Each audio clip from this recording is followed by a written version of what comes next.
Yeah, I think we're live. All right, yeah, we should be live here now. Hello, everybody. Welcome to DannyBTalks YouTube channel. I'm back after a long delay. I've had a lot of frustrations involving my computer. Um, it's like it wouldn't charge.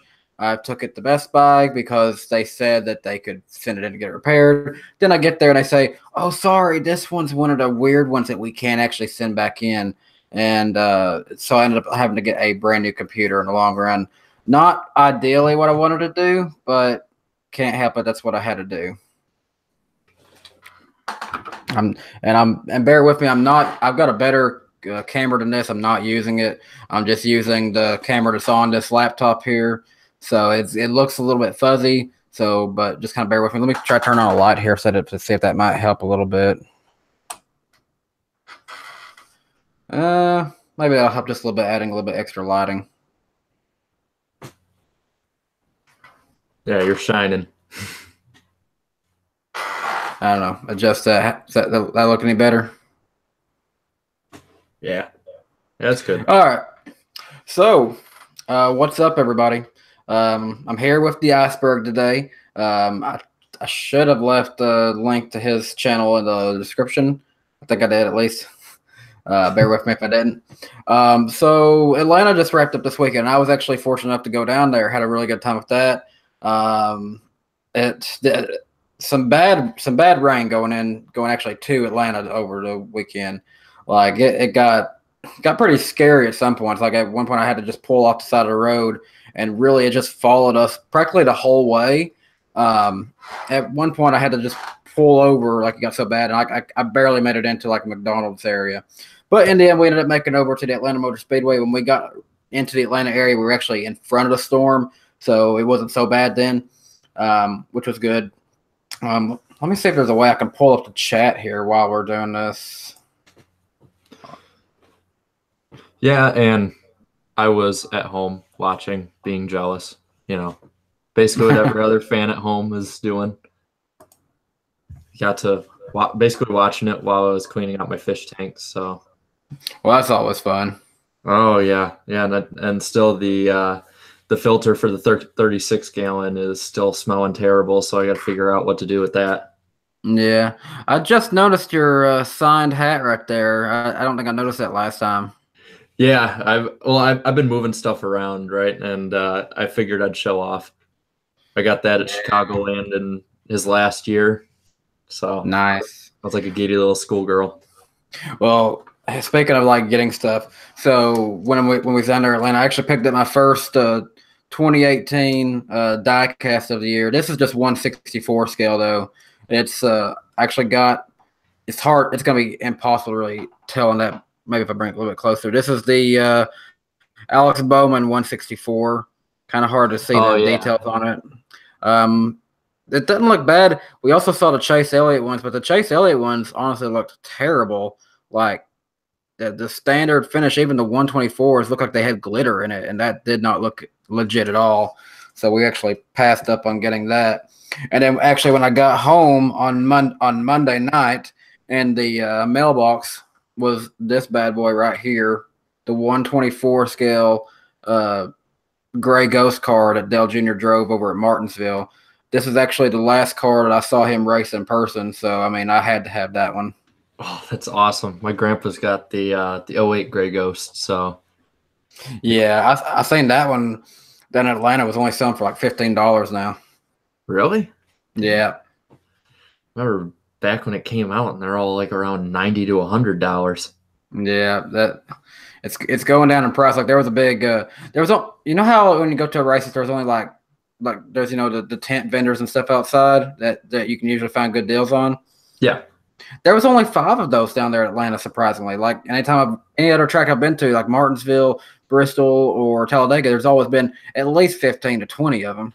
I know the one in Michigan is when we were there in 2016, it was huge. I mean, they had like a whole Dale Jr. side, and then they had like an entire side for all the old veterans and stuff. And then all the other drivers had this huge thing, and there were ones in the middle, and Chicagoland has a pretty big one too.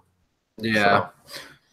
Well, okay. So getting back to getting back to my channel, people who haven't seen anything from me in a while, we're gonna get back on track here now. We're gonna get back to going with the predictions video now that this whole computer mess is out of the way. It's taken me a little bit to kind of get because I got to go in and re-download all of my old systems, all of my old music, everything that I was doing before, and set my presets back up in my editing software and just go from there. So kind of bear with me.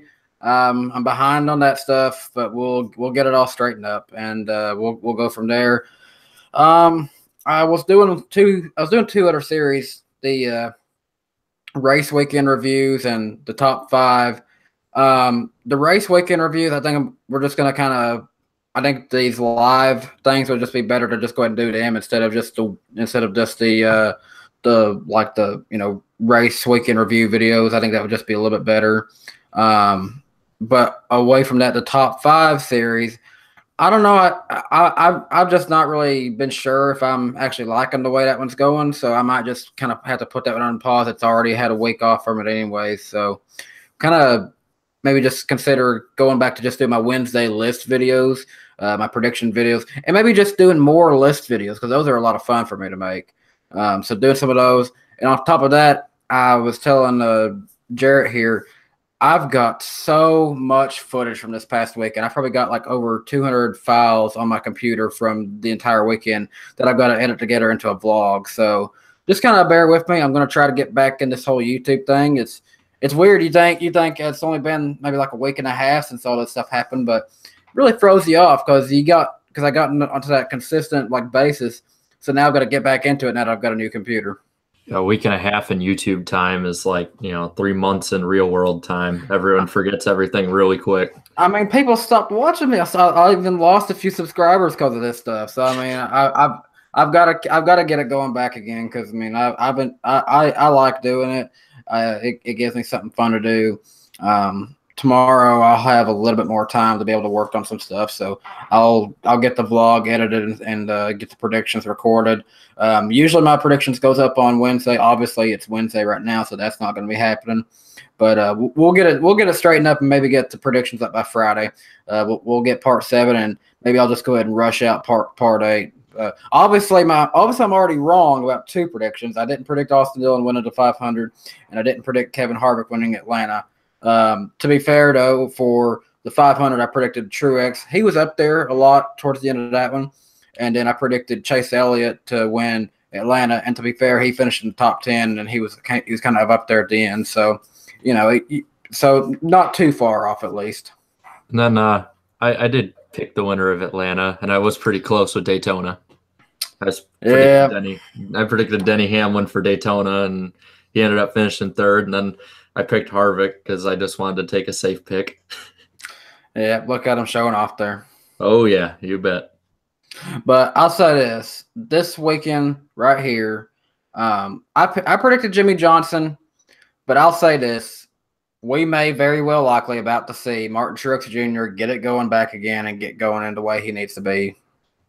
Oh, I totally think the Toyotas in general, I think, are going to be a lot better this week compared to last week. I think they kind of got caught with their pants down a little bit compared to the Fords, especially.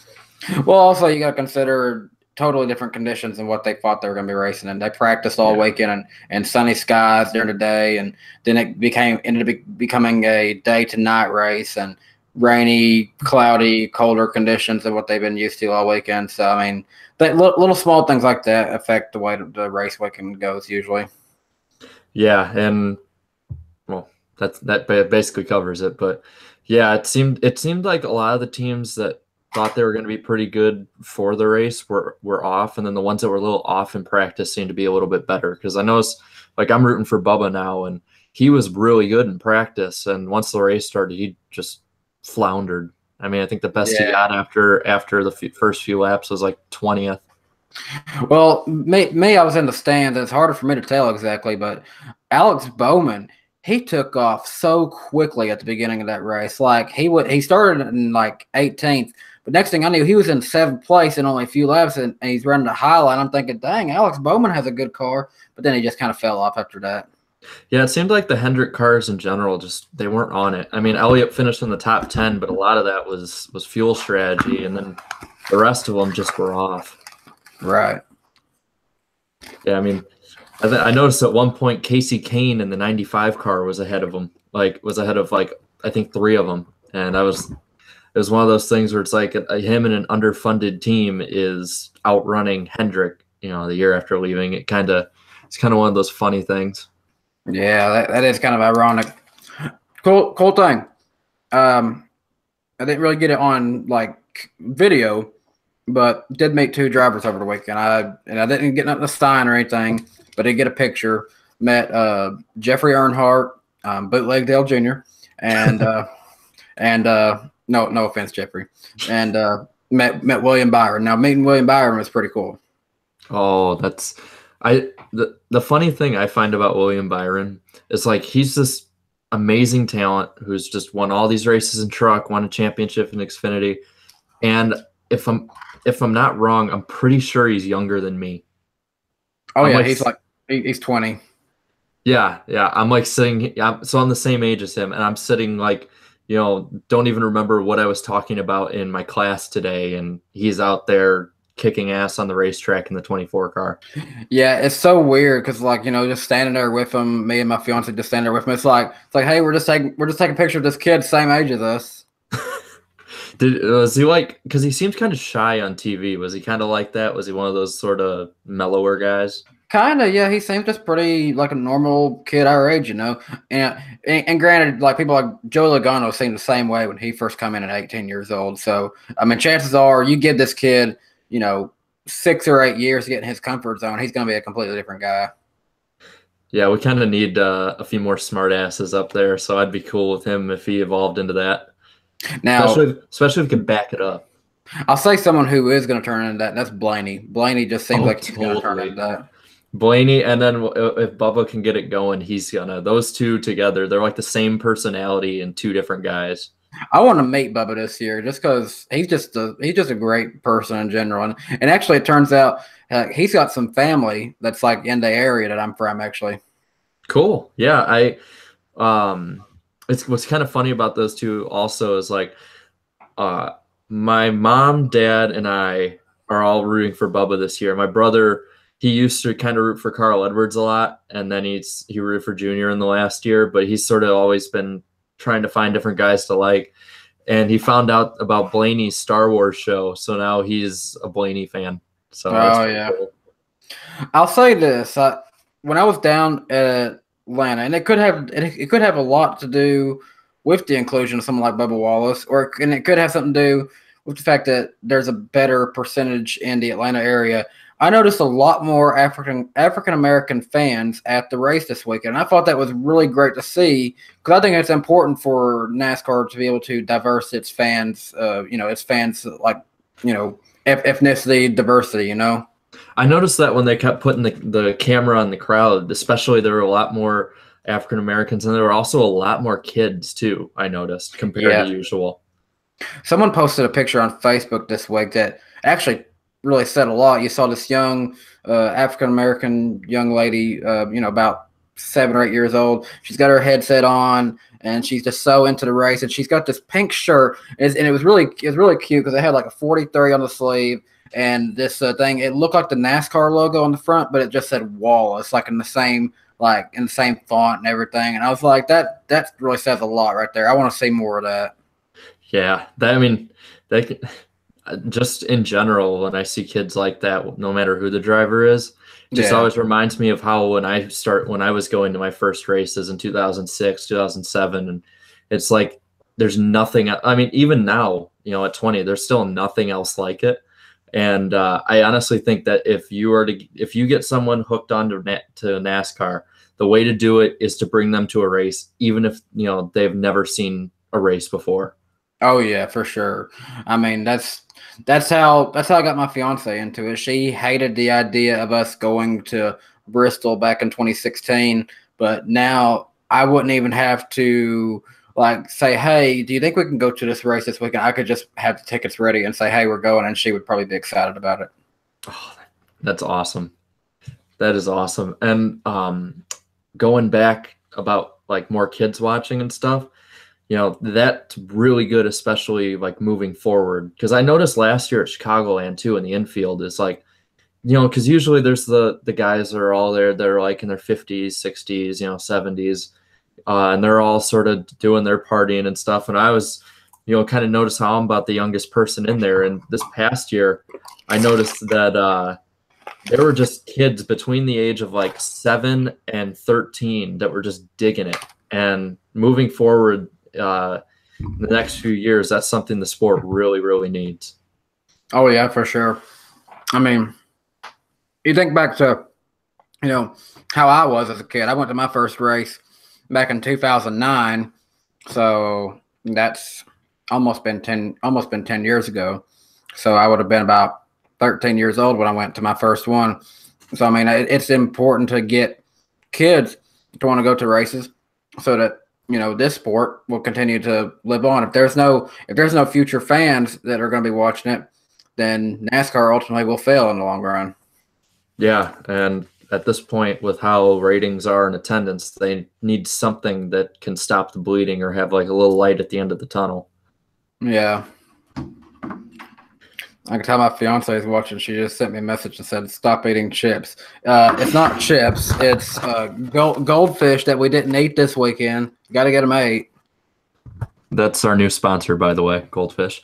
I wish they was throwing money at me.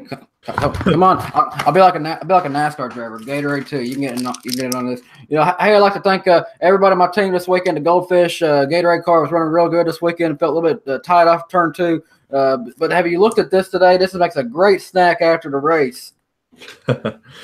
Reminds me of that Jeff Foxworthy, Larry the Cable Guy comedy thing about NASCAR and NASCAR fans.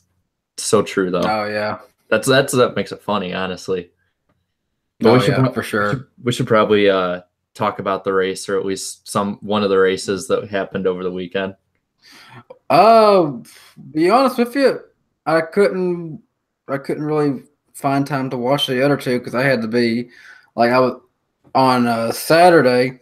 Obviously, we had both the Xfinity and the Truck Series, and Saturday morning. I actually went out for a ride along with my dad because he's a reserve deputy for the Claiborne County Sheriff's Department here, and actually went out for a ride along with him and got to kind of experience like the whole, the cop thing, got to be like a cop for a day, so to speak. So I was with him from about 6 a.m. until 12 noon that day. And then when I come back, I packed my bags really fast and took me a nap. And by then the races had already, happened at that point. Yeah, I was on Saturday from 4 to 9. I was working, but when I did get on Twitter to see what was going on, basically all I needed to know from the Xfinity race was that Harvick won. And basically all I needed to know from the truck race is that Kyle Busch, his tire fell off after getting out of the pits, and that opened the door for Brett Moffitt to win. Yeah. And honestly, I don't really feel bad for Kyle Busch for that to happen, especially in the truck series, because I just get so sick of Cup guys going, especially into the truck series, and taking rides that a lot of younger, more, maybe more talented people could have and could make a name for themselves. See, for me, I got to stay kind of neutral because, I mean, you can say that all you want, but let's face it, me and you are both Dale Jr. fans. He's racing in that Xfinity Series race at Richmond later this year, and we're going to be so excited if he can win that one. So, but I mean, technically, wouldn't he be considered an Xfinity driver now since he's retired from Cup? Yeah, true. I mean, he's done that before in his career, though. So I mean, if someone like that, and even at Daytona, I was excited to see Chase Elliott back in an Xfinity Series car. I mean, I can't say that I like seeing one guy doing it and one guy, and say I don't like another guy doing it. I can't do that. I guess my deal is just Kyle Busch is and I notice he's cut back, but there's a lot of seasons where he'll run just 3 full seasons, truck, Xfinity, Cup, and win 10 of the races in one of the series and 8 in another. And he's only cut back because he has to. Yeah, and I'm glad about that. Because they enforced that rule that said, what is it exactly? They said that you can only run 10 between the 2 series. And I think I know the finale for both truck and Xfinity. Oh yeah, you cannot run can't. You cannot run anything in the playoffs. All right, I didn't know if they'd revised Now, that. drivers who have not been in the Cup Series for it's like 5 years or less. You've been in the Cup Series. You could actually go back and run the whole season, even. Yeah, and I think they do that just because, for the most part, unless it's like a Chase Elliott, most people won't know that driver as much. They don't have as much of the name recognition. That's Yeah, my theory on it.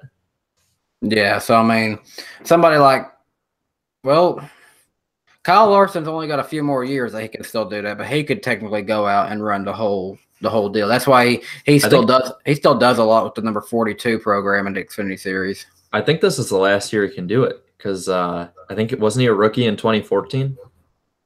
2014, 2015, 2016, 2017, 2018. Yeah, you're right. So this is 5 years.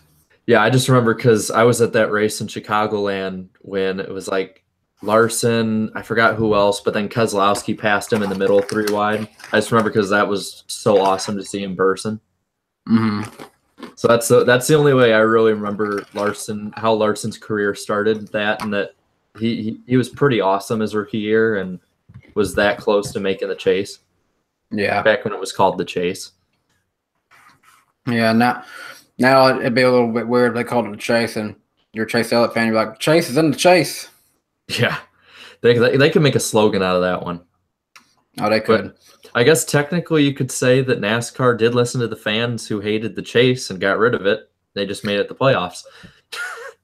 Yeah, pretty much.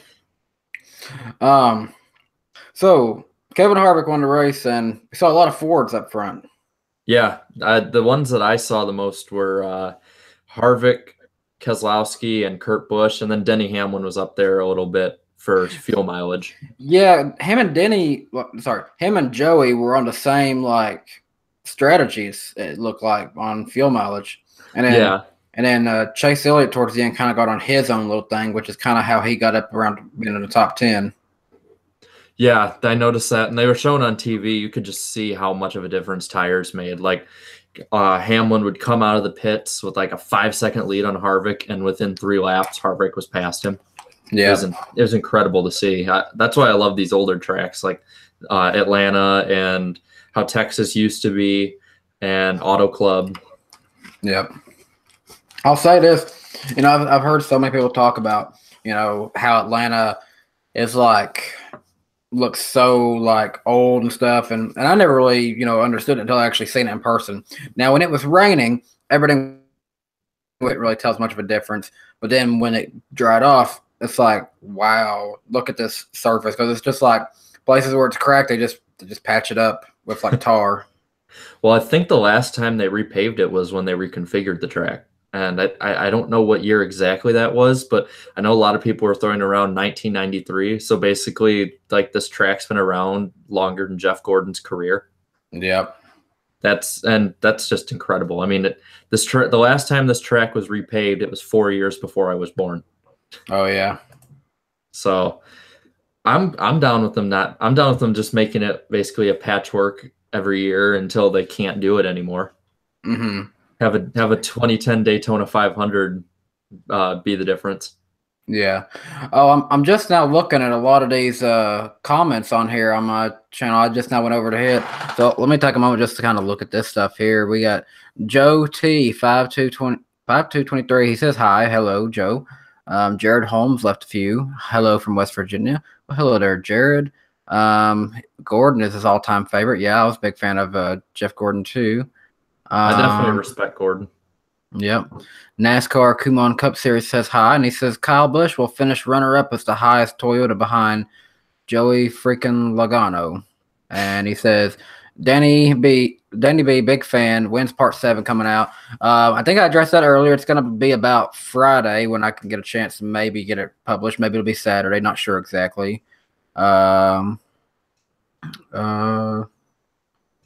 I'm not sure what CH Productions 14 is talking about. He says, hello, I have the link. I can't post it. Take the spaces out. This is that girl. I don't know. Oh, here's somebody right now. Wavy, go crazy. Jamie McMurray is my favorite driver. That's awesome to see a Jamie fan. Jamie getting a little bit of love here. I met a kid in Chicagoland one year who was a McMurray fan. I like for a while there, I would help a lot of the younger kids when I was like about 11 or 12, and I got him a McMurray autograph, so that was pretty cool to do. Oh yeah, yeah. Jamie, you can't help. No one can hate Jamie. I mean, everybody was so happy in 2010 when he won all those races. I think my favorite McMurray moment was that one. Was it in the Unlimited or one of the dual races? He got crashed out, and they were asking her like, "Why was it a little more difficult out there or something?" He's like, "Well, it's a lot more difficult when you only have two tires on the ground when you're getting hit from behind, so that makes it a little more difficult." Yeah. I was just like, "Okay, that's good. That's really good." Yeah. Yeah, one of my favorite things was how he got his McDonald's sponsorship, who has not left him since 2010 now. I know Bass Pro Shops kind of just reduced their funding of him, but McDonald's has not left since the 2010 Daytona 500. If you go back and look, McDonald's was not on the card when he won the 500, but he simply said after he won the Daytona 500, him and his family were going to go to McDonald's and get a Big Mac. Then next thing you know, next week at maybe Auto Club at that time. I can't remember what the second race was back then. Yeah. But whatever next race was, boom, McDonald's sponsorship. I have never heard that story because, once the broadcast really ended, I just sort of zoned out from it. But that's awesome. If you go back and watch him in Victory Lane, he literally landed his McDonald's sponsorship by just saying that he wanted to go get a Big Mac after that. Well, then maybe that sponsorship of Gatorade and Goldfish will happen then with us. I mean, drivers can do it. Football players can do it. Just watch this. Refreshing. I'd like to ask the Minnesota Vikings, my favorite football team, to sponsor us because I want to. I don't have any good reason, sentimental reason, I guess. Free tickets. Ooh, very good point. Get a lot of good vlogs going to the games. Oh yeah, can maybe they'll let me blow the horn at the start. They have this horn that you can blow. It makes the same sound as you ever seen the 2005 version of War of the Worlds with the aliens and Tom Cruise? Yes, that's such a freaky noise. Yeah, that's the sound it makes. And then anytime like they're about to have a kickoff, they have that sound. So wow. I'd like that. Minnesota PR person, just if you need to, you can find me on Twitter at IceTitan80. The rest, I'm a super fan. I'll do the rest. That's a long shot considering that they're randomly watching DannyBTalks at 8:35 p.m. on a Wednesday night. Oh, you never know. I've seen weirder things happen. Never know. I'd like to go to a Tennessee Titans game this year. I've never got a chance to go to a Tennessee Titans game. See, because I don't really watch too much AFC, the only thing I think of with the Titans is the 1 yard short. Or I think it hurts. Or I think of Tom Hanks and Castaway talking about the Titans. So yeah, but we probably should get back to racing. Yeah. Oh, I'm reading a few more comments there. Sorry. Okay. Yeah, the Jamie McMurray fan, he wants to see Jamie win another race. I do too. Oh, okay. CH Productions, he was saying that he relates to the girl that had the Bubba Wallace shirt on that I was speaking about earlier. And the Atomic Buizel 68, I'm not sure how you actually say that. He says Jamie McMurray is not unlikable. And the way Go Crazy said he hasn't. Oh, speaking of that, I haven't gotten his autograph, and I've gotten everyone else's 2 times. He's so stingy. Oh, that's unfortunate. Catch him if you can. Go in the infield at whatever track. If you go to a race, see if you can get to the infield during a practice session. Basically, like there's certain gates that they leave. They have to go out in public, and you can basically trap them. Like that's how I got all my autographs. I trapped them, and like there was once where Max Pappas, he walked past me. And he was like, in a minute, and I just basically was stingy enough to annoy him into signing an autograph for me. Yeah.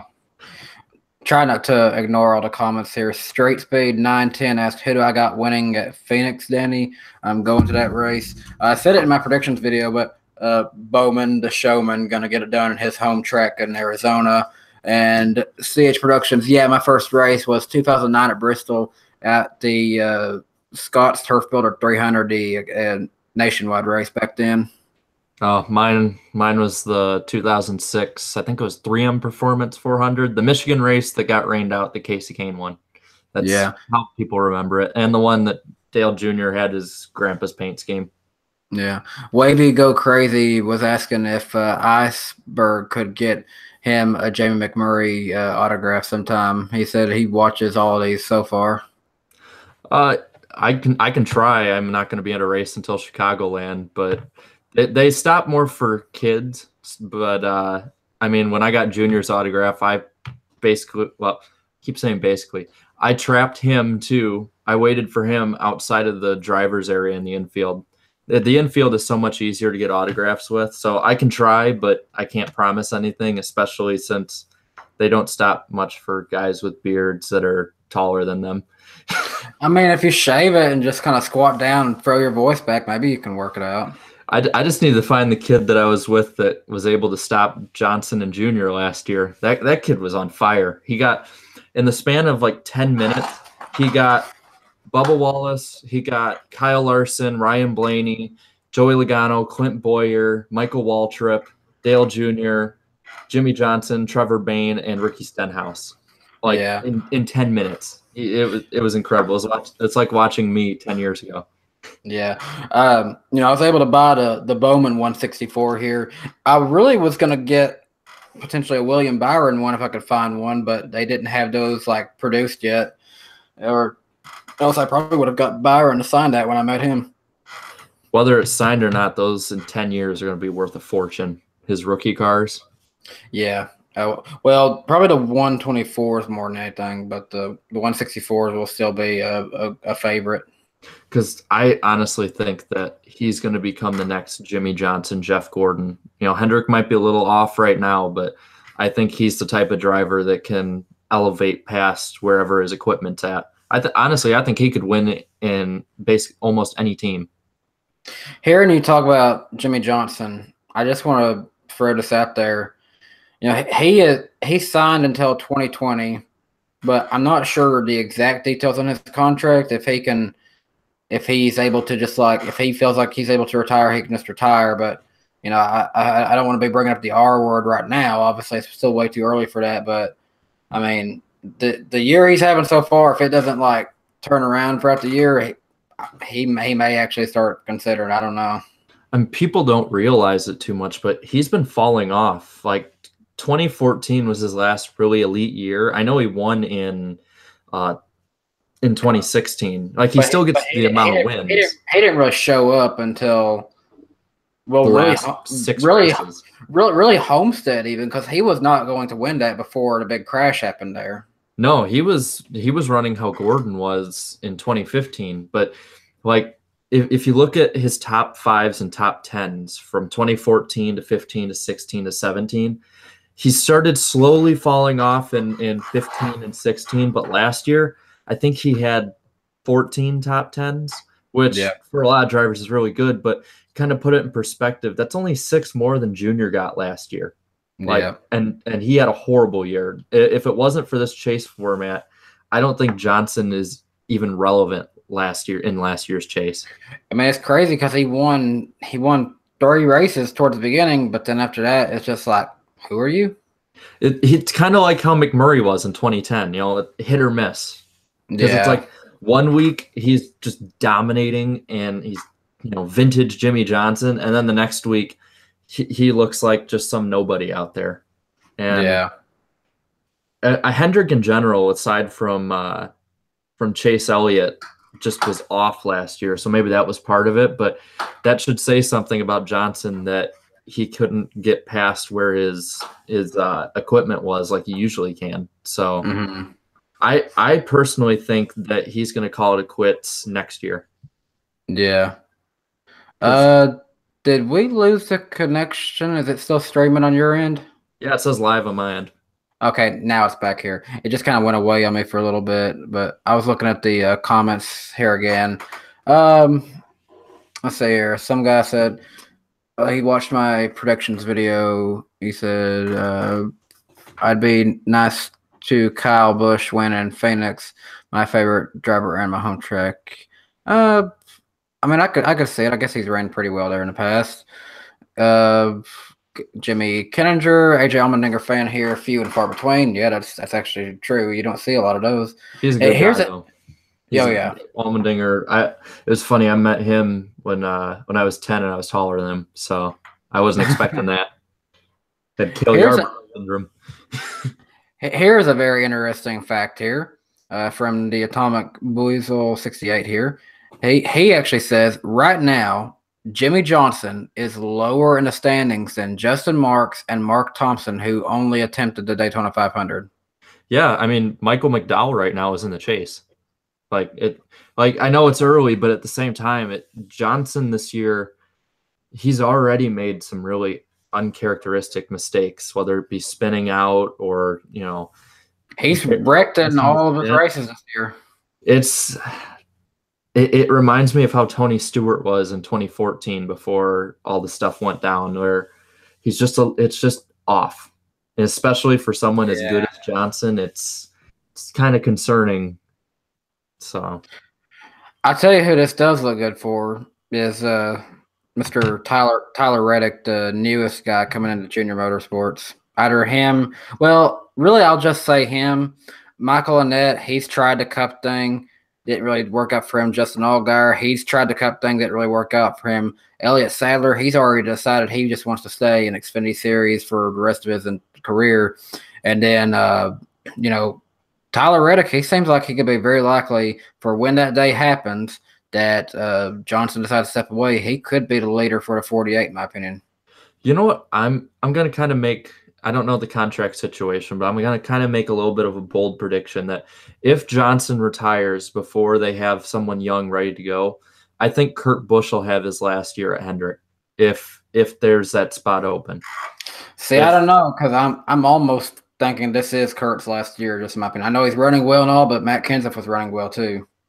Yeah, I still think Matt Kenseth got the short end of the stick last year. Like the way he was, and even with an off year, he still was running better than most people. So I don't know. That's between him and Gibbs. Yeah, the whole Gibbs thing, people can debate on that. My honest opinion, I've noticed a lot of attitude changes with Denny Hamlin and stuff over the years. And I think especially in the more recent years when he sees people like Kenseth and Carl Edwards just suddenly not having a ride, I got to believe that there is a stress within the Gibbs drivers who've been there a while that just out of nowhere they could not have a ride. I think it's more the football coach still hanging around in him, because even when I played in high school, it's like if you didn't show up for a while, like if people weren't performing like they should, next guy up. And I think that's the mentality that Gibbs has right now, whether it be with Eric Jones or Daniel Suarez. So it could be like that for anything. I read an article today that apparently on Monday Night Raw for WWE, their Universal Champion, Brock Lesnar, was supposed to show up and give a little promo for the WrestleMania match with Roman Reigns. He didn't even show up to the show like he was scheduled to. And then apparently it sounded like what they did was they basically told Roman Reigns to go out and basically run him into the ground in a worked shoot promo, which is basically you just go out there and talk the truth for a little bit. And I read something that potentially if he no-shows his next scheduled event in 2 weeks in Detroit, they could potentially maybe even take the title off of him just because of punishment, really. And so you could see that in everything, really. Yeah. It's something that doesn't really show up as much, I don't think, in racing, because through the years, you'll see a guy coming through like Logano. Mark Martin was talking him up back in 2006 about being his replacement, and he didn't get to Cup full time until 2009 with Gibbs. So I think it's something new for racing that fans are going to have to start getting more used to, is that your driver may not be around as long as other people's in the past were. I think the days of a guy sticking with the same team his entire career and having the same sponsor or only two sponsors maybe, whether it be like Gordon or Johnson or Earnhardt and whoever else you want to add in, Denny Hamlin. Yeah, I think those days are pretty much over. They'll be anomalies more than I anything. mean, even then, you talk about those drivers. You would have imagined that Dale Jr. could have kept all of his sponsors on board of him throughout the entirety, but really he had there's like generations of different sponsors. He had the Budweiser era for the longest time. He left the EI, went to Hendrick, and then it was Amp Energy and National Guard. That was my favorite combination, in my opinion. I loved the back and forth split between those two. Yeah. And then just like 2014 to 2015, it transitioned into, National Guard left, Mountain Dew really reduced what they were paying, and then it was Exalta and Nationwide for the rest of it. I think he would have had National Guard through the rest of his career, but that was more of a government shift with stuff going on. See, I'm a little confused about that because Air Force, they still sponsored Bubba Wallace. So I don't know exactly. I don't know how it worked. I know that National Guard put a lot more money into it, and that was the one, like even in Congress, that was getting the most focus was Dale Jr.'s National Guard car. And apparently they were saying that it produced less results. I don't know how, there were no numbers ever put out really to show that, but I don't know. He got one in the end, so it doesn't really matter. They still got their paycheck. Oh, I mean, Dale Jr. was going to be able to afford it no matter what, even if it was one of his Xfinity team sponsors saying, "Hey, we'll just step on up with you." I mean, he honestly, with as much money as he has, he could have sponsored himself for 30 years. He could have slapped Whiskey River on the car for a whole year. I kind of want to shift over. I'm going to start talking about the ratings the race got, but there's a more interesting thing that I want to bring up with it.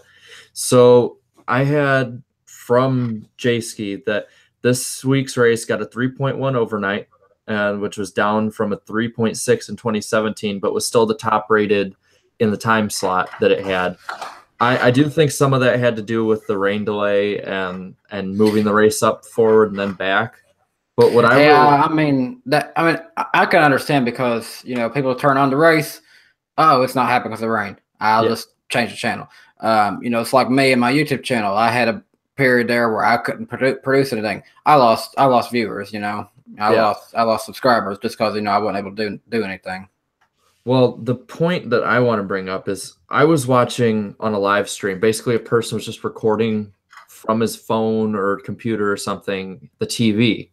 Right. And there was at one point I saw there was over 700 people watching and commenting and everything. And I brought up the point in the chat during it that why doesn't NASCAR and its partners start with streaming, whether, free streaming for people who can't see the race on TV, who might not have a TV at this point, because whether people like it or not, this is the future of entertainment. The internet is the future. Did you know that they're actually putting their races back up on their YouTube channel after they've happened? Yeah, they do it like a week after, I think. But I mean, they get such a drop in viewership over that because people find out, over social media. I just think that the way it's shifting and the way that TV is dying out, like internet and TV at this point have about the same numbers, and TV is going this way and internet's going this way. I just think that if NASCAR, like it keeps saying, wants to get ahead and to evolve, they've got to take some initiative to take a chance here. Their numbers are already falling at the track and on TV. What's the worst that can happen is that, they keep falling. I mean, it's at free fall right now. So they got to try something radical and new. Do what the NFL did for Thursday Night Football. Try it with the All-Star race and stream it on Twitter. See how many more viewers you get, and then you can get sponsorship from them. And like, I think once this TV contract runs out, they should be talking to people like YouTube, like Amazon, people who are starting streaming services. Heck, even Netflix at that point might throw its hand in the mix, and Google, and just try and get ahead before any of the other leagues come in. Yep, that'd be good. So get a foot in the door, and because like the NFL is sort of doing it with Twitter, but nobody watches Thursday night games. No one cares. I Um, mean, unless it's my team, the Titans, I'm probably not going to watch it. yeah, the last Thursday night game I watched all the way through was the Vikings and Cowboys in 2016. That's because the Vikings are my team, you know. But rate, I don't know how to really put it into words much more than they've got to do something different. They've tried with the cars, they've tried with the rules changes, they've tried with the schedules, the tracks, they've tried everything but how they broadcast the races. So maybe that's the common denominator. You don't know until you try. I'll say this, and it's kind of hurt me to say this because I'm one of the few that has always loved Darrell Waltrip. He's part of my, I guess, childhood as a NASCAR fan. Him commentating, but it's time for him to step down, in my opinion. Yeah, he last few years he's just like I've sort It's of been it's annoyed getting with him. harder to watch. Yeah, it's like I don't want to use like dumb terms that everyone else uses, but it's getting really cringy. Some of the stuff he says, the noise he'll just make random noises when something happens, or he'll just yell, and it Aside take from boogity boogity boogity, because that's just iconic in my opinion. It's just getting hard to watch. yeah, and it almost because then people, as soon as they hear stuff like that, or they hear Michael Waltrip start going off on different tangents about stuff, people start saying, "Oh, the broadcasting is completely terrible," and I agree they could be better. But it's like guys like Mike Joy and Jeff Gordon right now are they're doing great. It's just you know when you Yeah, that one weak link is what's holding it all down. So yeah. One person here in the comment section said, "Who do you think will win the race this weekend?" You know, I'll never know for sure until closer to time, and I've seen all the practice and qualifying of who I truly think is going to win. But in my predictions video, I did say Jimmy Johnson, so we'll have to wait and see. I'm going. Kind of maybe I should have went with Truex, honestly, but I still said Jimmy. I'm gonna go with Kyle Busch, as much as I don't want to. Yeah, I think that especially with how last year was and how it seems like every year within the first 3 or 4 races, each of the manufacturers wins. And I think Kyle Busch is going to want to reassert that he's the best Toyota team. So plus, it's just I just think that the way that he's running, like over the first 2 races, I think he's been this well over Atlanta for sure. He's been the strongest Toyota, and since we have that small table of detail, I guess you could say to see, I think Yeah. that he because Truex really didn't. Truex got through the pack really quick, but he didn't really show up too much. I think he finished like fifth, but I didn't see him up in Hey, the hey, mix as hey. much. Well, I think I noticed it more in person. I did notice he got up there, and I was like, yep, he's up where he needs to be. Um, it's that seemed like he's gonna do fine this year. Sure, will. Nothing's gonna really change with him this year. I don't think. Yeah, I don't think he's going to be at the level he was last year. I think he'll be more like 2015, 2016 Truex compared to the guy who literally destroyed the whole sport. I mean, 2016 Truex still looked a lot like last year's Truex up until he won the first 2 playoff races, but then after that he kind of just had a few mess ups. But yeah, he had the what for a while I was sort of calling the signature Truex chokes for a while, and he sort of got rid of that last year for the oh yeah, most for part. sure, for Yeah. sure. Like, Dale Jr. had horrible luck in my opinion, but no driver in my opinion had worse luck throughout his career when it comes to winning or rides or whatnot than Martin Truex Jr. That guy Yeah, couldn't catch a break for like 7 years. yeah. A few more people coming in here on the comment section here. Joe T says, "Hi again. How was your day?" The day was good. I worked for a little bit and come back home and took a long needed nap because I have been traveling so much in the past few days. Who do you think will win the Xfinity or truck races? Um, I don't know. I mean, those are a little bit too unpredictable in my opinion. Well, and I don't know half the drivers, because they keep switching them out so much that I don't know what drivers are Yeah, where. it takes me like at least a few weeks to really learn who's really in it. I guess right now I'm kind of liking Tyler Reddick a little bit. I always take this, I'll take a safe pick and just say Elliott Sadler just because he's always seems to be up there. Whether he's not in the if he's not in the mix, he's in the top 10. So I'll Yeah. take Sadler. Oh, someone here says I think Carl Edwards has had the worst luck in NASCAR. Yeah, I can kind of relate with that. I mean, Yeah. what kind of person was this close from winning a championship and then you're fired? I mean that sucks. And then 2011, he ties for the championship in points, but he only had one win where Tony had like 6 or 7, and that's the tiebreaker. 2016 was definitely Edwards' fault.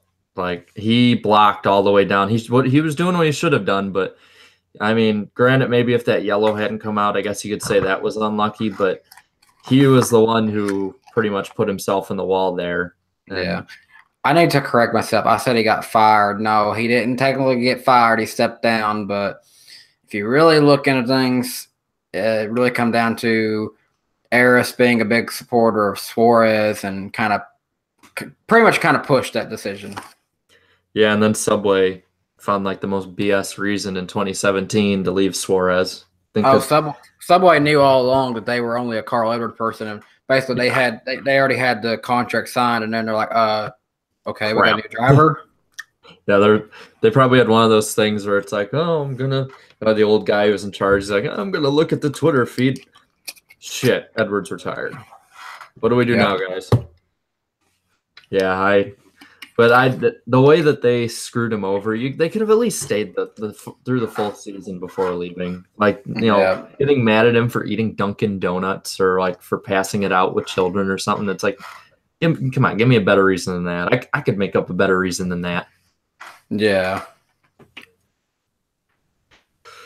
Oh, okay. So, well, we're about into the hour mark, so I guess we need to maybe be wrapping it up a little bit. Maybe look forward to what's going to be going on. I got basically the race information down right here if you want me to go through that really quick. Yeah, shoot. Okay. So this weekend is the Pennzoil 400. I forgot what it was presented by, but Pennzoil's back sponsoring races.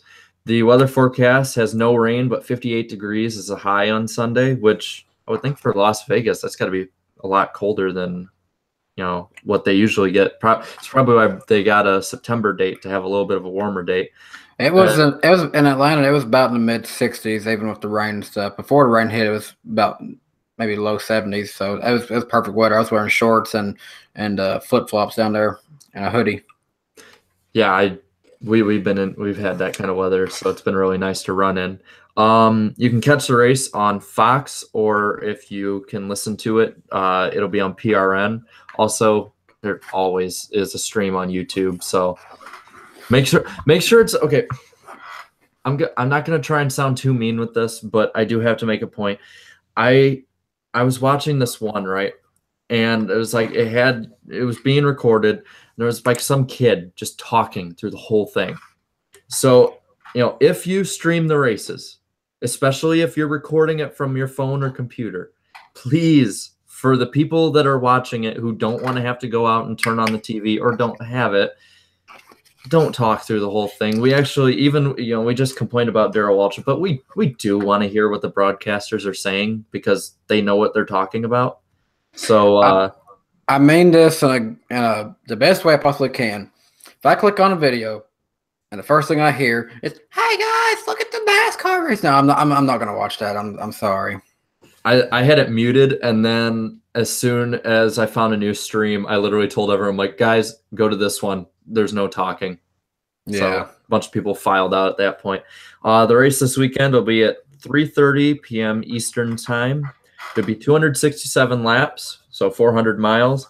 37 cars have entered, and the stage lengths will be 80 laps for stage 1, 80 laps for stage 2, and then the final 107-lap sprint. So, and that's what it's going to be for all of the 400-mile cookie cutter races this year. How many cars did you say it entered? 37. Gosh, that's just still so sad to hear that. It used to be the truck series had 36 driver maximum. And this past weekend at Atlanta, there were only 36 cars. That's sad. I remember when I started watching in 2005, and I'd watch a lot of qualifying sessions. There'd be like, it's like, oh no, there's a small entry list this week, and it'd be like, oh, what is it? It's like 48 cars. And I remember one year at Daytona, 67 cars had entered. It was I think there was a race at Atlanta, like in 2004, that they had like 60 something cars to qualify.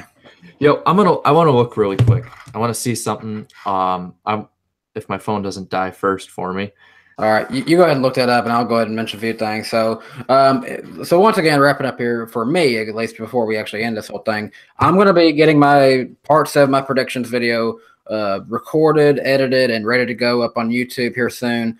Apologize for the delay on that. Like I said, I have computer issues that held me back a little bit, so we're going to be getting that. We're going to be getting the vlog together. Hopefully, it can come out either this weekend or next week for my trip to the Atlanta Motor Speedway. I'm not going to be going to another race until April when I go to the Food City 500 at Bristol Motor Speedway. But I am going to be mixing in a few other cool events. March 10th, here in a few weekends from now, I'm going to be going up to Corbin, Kentucky for the WWE Live show with the SmackDown crew over there. So we'll be seeing some people like AJ Styles and Shinsuke Nakamura. Maybe John Cena is going to be there. You know, a few of the SmackDown guys should be in the show. Buddy of mine's got me hooked up with some really good seats like row 2. And then in April 2nd, WWE's doing another show in Knoxville, Tennessee. I'll be going to, and that one should be better because I should be getting VIP tickets and getting to go backstage to maybe meet some of the performers. Maybe I can get them to say something for the vlog that'll be going on. So those are some things to look forward to. Cool vlogs, and then yeah, that's some cool things that we'll have going on for this channel at least. But let's get back on topic for NASCAR a little bit. What did you have to say there? I was looking at the first race I ever watched, the 2005 Daytona 500, and there were 57 cars on the entry list. That is nuts. See, they couldn't do well. Maybe they could do the current style qualifying they're doing, but I don't know. Back then, it was crazy how long qualifying used to take doing the way they used to, especially for a super speedway race. Well, here's something that I've always thought with qualifying, and this is something I think I heard it was either Jeff Hammond or Larry McReynolds said. I don't think they ever should have changed it because qualifying was never meant to be the televised event. It never was. It like, you know, people would when they were first showing races or until you know, I think the late 90s from what I have heard, it's like they never showed qualifying. You just turned on the race and you knew what the starting lineup was, where, you know, they added the top 35 rule and the other rules and stuff, and they tried making it a television event. And it's like, yeah, the Daytona 500 qualifying is a special event, but other than that, I mean, other than a few diehard fans who just want to see where their drivers are starting, who really watches qualifying for the action part of it, you know? Yeah, I mean, only diehards like me are really going to want to see it. But now, what it really, I think, started this whole thing is back when they had the Speed channel, which I miss completely, the old Speed channel. Same here. Back when they had that's, you know, qualifying, practice, you know, and then they just had random things, just walking around the garage area talking to people. You know, that's how they feel. That's how they filled their TV time. You know, and that was great. You know what they ruined? That was one of the best shows, especially for people who loved NASCAR, was Trackside. Trackside was one of the best shows.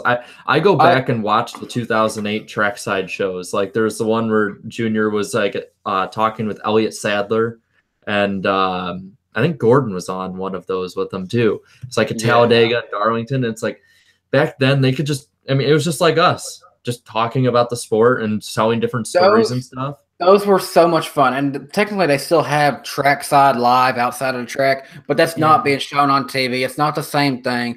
And then another thing they used to do, Sunday mornings before the race, just like college football game day, even had the same Home Depot sponsorship. They had NASCAR Race Day on Speed Channel. That was such an awesome thing to watch before the race, and now it's just like, okay, I'm waiting until 1 o'clock to get here. Yeah, when Race Day was on, like 2005 through about, I want to say 2009, 10, about, you know, through those years, I'd get up like if it were on really early, like 9 o'clock where I'm at, or 8 o'clock, I'd get up early on a Sunday morning, or, you know, I remember once the Trackside was on and Junior was on it, and it was like 10 o'clock at night, right? And And at this point, I was, I think, like 8 or 9. So, I had to go to bed really early. My grandpa got me up to like let me watch it that night. Yeah. It's like those shows were things that you couldn't miss because you might hear Yeah. something awesome. And but like once 2011, 2012, right around the same time the Gen 6 came around and Fox Sports 1, it's just that really killed a lot of the coverage. Same with how Race Hub used to be. And what really killed it when Fox Sports 1 became the thing was Donovan McNabb and his input he put into it when he was on some kind of show, and he basically said NASCAR isn't in the sport. He basically said, I don't know why we show it. It's not a sport. And you want to know something really funny about that? Is that the highest rated shows on Fox Sports 1 are all NASCAR races, and that show has been canceled. Yep. Because it was that one, and then there was one with like Regis Philbin, and then there was some like one with Kurt Menefee, and like all of them are canceled now, and racing is basically the #1 thing, except for maybe when they show soccer. And plus, Speed Channel was basic on most people's cable packages at that time. Now Fox Sports 1 is something you've got to have a special package for. I remember with Speed Channel, I'd go to my great grandmother's house to spend the night when I was like 7 or 8, when my parents would have to work, and she had like basics, like, I forgot what package or whatever, but there was like 62 channels, right? And the 62nd and final channel was always speed. So like any night that was after a race, I'm sitting on there, I'm watching Victory Lane, I'm watching, a rerun maybe of Trackside and Dave Despain, and all of that now is either gone or been completely butchered. Yeah, it's like, I miss Speed Channel. Like, bring it back. Yeah, if even just to put it like as an online website channel or a YouTube channel, just some form of it. But it still exists online, but basically what all this is like, it's an article page now. I think certain packages in Canada can get it too, but it's not like it used to be.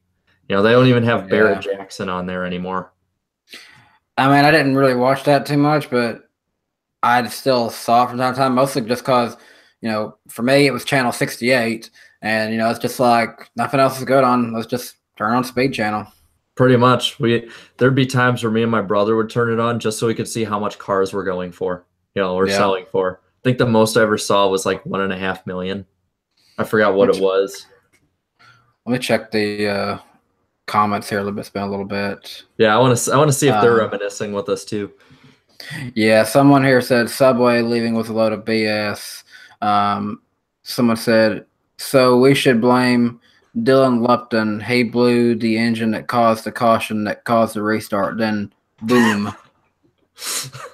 All right, Dylan Lupton, wherever you are, it's your fault. Yeah. Someone said, I like these streams. Well, thank you. You can keep watching them. We'll do these more often. Someone says, let's go number 9. So, yeah, go Chase Elliott. Someone said I'm picking. Yeah, Rowdy Smoke says I'm picking Kyle Busch or Johnson to win Vegas. Yeah, that's pretty likely. Okay, Atomic Boozle had to leave, so see you later. David Cunningham is posting something here now. He says, definitely miss Speed Channel. Do either of you have an Autobahn indoor karting track near you? No, I do not. There was actually an indoor karting track in Knoxville, Tennessee for a little bit, but it shut down.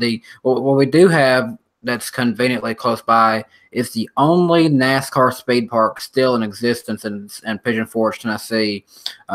It's not these cool indoor carts or anything that get up to a pretty good speed, but it's still a lot of fun. They have some good like road courses and 2 little oval tracks. One of them's a small oval track with traditional go-karts, but one of them is actually like a 1/4-mile oval track that's actually got these really cool carts that look like miniature stock cars. They don't go that fast, but you still have to wear a helmet, and they close the roof on you. You got these nets on you. It feels like a legitimate racing experience, though. Yeah, where I live, we don't have anything really that good. I mean, especially up in northern Illinois, we have like, I don't know if it's a regional one or all across the country, but Volcano Falls, they have some okay ones. We just go up to the Dells really. If we, and those ones up there, they're hit or miss. I will warn you though that they should monitor safety wise a lot more on those than they do, because I've gotten into crashes on those, and because they don't have helmets. Some of them don't even have seat belts.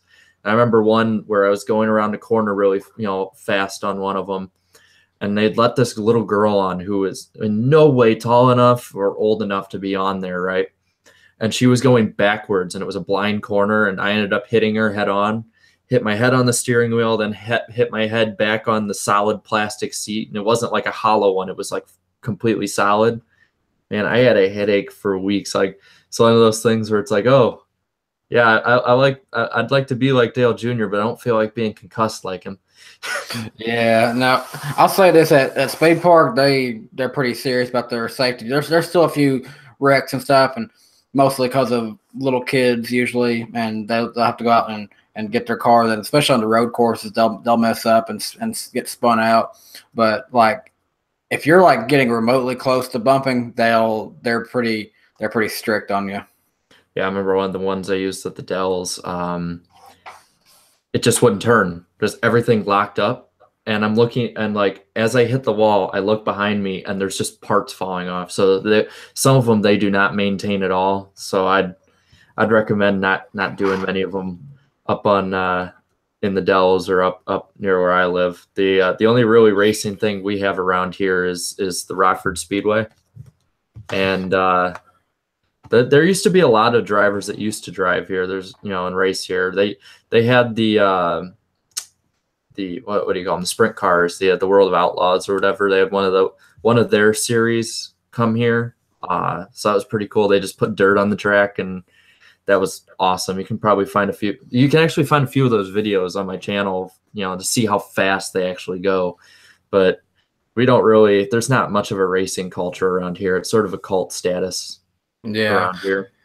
David Cunningham said, "Too cool. Just wondering if you guys get your fixes behind the wheel of anything." I mean, I've got a racing wheel set up. I get to do it from time to time, like either on NASCAR Heat 2 or iRacing. I'll do some of that from time to time. But I do have a remote control like an RC dirt late model car, and we've got a track down in Knoxville, Tennessee that we race these things at.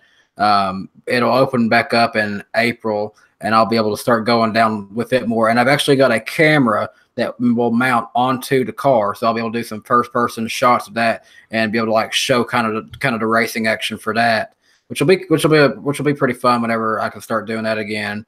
And also, I'm still debating on it, but in the summertime, they'll be doing. They'll be coming back to Bristol Motor Speedway for racing experiences, and I would really, really love to do the 5-lap like riding adventure and get to actually ride in a car. It's like I don't even think it's $100 to do just to ride around for 5 laps. When my grandpa and uncle, they did the petty driving around Daytona when we went there, and me and my dad got the ride along. And what was really cool is those cars go full speed around there. The ones that they were using, I think, well, not full speed. I think they only got to like 180, but you can feel the draft. That was the thing, like, because they always talk about how you could feel it, and you could, when they pull out, and it's like you could feel it pulling you up, and as soon as they got out, you could feel that wall of air hit the car. And of course, me the whole time, like I have a picture right here of it actually. I don't know. Yeah, I have got to experience the full effect of like over 100 mile an hour on the high banks at Bristol. I've had my pickup truck going about 50 on the turns, because when they do the speedway and lights at Bristol, I've been to it before, and literally like it brings you up onto the banking and turns 3 and 4. And if you're not going at least 50, you're going to feel like your truck's about to just flip over just because it's that steep. Yeah. When we were doing the one at Daytona, you could just feel yourself getting like pushed to the side of the car and down. It was, I've never felt something like that before, and they weren't even going as 200 like the ones are now. So yeah, that was back in 2012. You've got to actually get it going if you don't want to feel like you're about to just like flip yourself over. Yeah, they were telling my uncle and my grandpa that when they were about to do it, because they go through the whole thing and what means what and how fast you need to go. And I forgot what the speed was. I think it was like 90 or 100 or something. But it's like, if you don't get to this speed, you will fall off the banking. Yeah. It's like there's no doubt about it. You will end up on the apron and you will probably screw the car up. Yeah. Yeah. I really think that this summer, as long as that's not going to be like too expensive, I would love to do just the 5-lap riding experience. But in the future, I'd like to go and do like once I've experienced it in the passenger seat, go back and do it in the actual driving experience. Yeah, one of these days I'm gonna get one of those, do one of those. I don't know if Michigan has one. I would love to drive and or ride along at Michigan. Yeah, now Nashville Super Speedway, that they don't race there no more, which I wish that they would go back to it. But they still do a few like experiences there from time to time. I think the Rusty Wallace racing experience does something with them. Yeah, was it the Rusty Wallace experience or the one Dale Jarrett was doing? One of them where somebody was at Auto Club and they ended up blowing a tire, and there's video of it on YouTube. I know it was at Auto Club. See, I've always wondered like how many people have actually wrecked those cars there and that. Yeah, it's like you see him go into the corner and like the car starts to wiggle a little, and then one of the rear tires blows out, and you just see him start just spinning because it's one of the older cars, the Gen 4 cars, and he just starts spinning like a top, and he ends up on the bottom of the track, and you see people like slowly going by trying not to hit him. I mean, surely they're not going to get in a whole lot of trouble for something like that because I mean that's a risk you take in that kind of business. Yeah, that and honestly, I don't think they'd want to be around me after it because it'd be code brown for sure. Yeah. Go 120, because it's like, even though it's not fast for racing standards, 120 miles an hour and start spinning all of a sudden and blow a tire. Yeah, I'm gonna need a glass of water and a new pair of pants. Yeah, maybe if I ever do like a driving experience, I should just do Bristol because if I mess up, maybe about 80 to 90 coming out of turn 2 might not be as bad as 130, 140 coming off a turn like other tracks. Yeah, I don't know though, because Bristol is pretty fast. I know they get slower in the corners, but you get to about if it's anything like any of the racing sims I've ever done, you get about 115, 120 going at full speed right before you let off and start hitting the brake, and then it's about 90, 95 is your safe speed to get around through there. Maybe 100 if you're feeling lucky and you ain't got a lot of cars around you. I know the ones you're doing like iRacing, those are simulators, but are there any games that like console kind of games that you like playing with NASCAR? Because the one I always go back to is 2004. That was like the best console one. I mean, I don't have my old consoles and everything. I got NASCAR Heat 2 for the Xbox, and I mean that's not a perfect game. It's fun though. But my all-time favorite was NASCAR 2005 Chase for the Cup. See, mine was the year before because I play old Xbox games more than I play because we have an old Xbox, an Xbox 360, and a PS4, and it's basically whichever one is older is the one I play more, like to a certain point. But NASCAR Thunder 2004 and then 06 Total Team Control. Those are the two that I always go back to. Yeah, see, I'm pretty tempted to look on eBay and find a cheap like PlayStation 2 that still works and get NASCAR 2005 just because it was that fun of a game. I love the in 04 the career modes. You get to a point where it's like you have 20-year career modes, and it would always piss me off when I was younger because like 7-year-old me, I was terrible with the brakes and drafting, and I'd always hit people.